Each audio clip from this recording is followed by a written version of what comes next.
আরে মার কতক্ষণ লাগবে? এই তো হয়ে গেছে, এইবার চলো। আচ্ছা চলো, আজকে আমি আমার খালাবাড়ি বেড়াইতে যাব।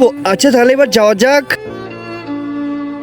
এই তো আমরা খালাদের বাসায় চলে এসেছি। আরে বান্টির মা, কেমন আছো তোমরা? আমরা ভালো আছি। আচ্ছা ভিতরে আসেন। আরে এরা তো এদের মতো ব্যস্ত হয়ে গেল। আরে এইটা কি? হাই। হ্যাঁ,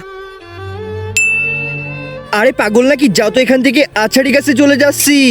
একটুও ভালো লাগছে না। আরে এ কি, এ তো আবার আমার সামনে চলে এসেছে। আচ্ছা এই খেলনাটা নিবে? হ্যাঁ হ্যাঁ, দাও আমাকে। এই যে নাও, আজকে থেকে আমরা বন্ধু, ঠিক আছে? আচ্ছা এবার আমাদেরকে যেতে হবে। বান্টি চলো। হ্যাঁ মা, আসছি। একজন মা কতটা আপন হয়, যাদের মা নাই তাদেরকে জিজ্ঞেস করো। তাই আজকে যারা মাকে ভালোবাসো তারা একটি লাইক আর একটি সাবস্ক্রাইব করে দাও, আর যদি না ভালোবাসো তাহলে এই ভিডিওটা থেকে দূরে থাকো।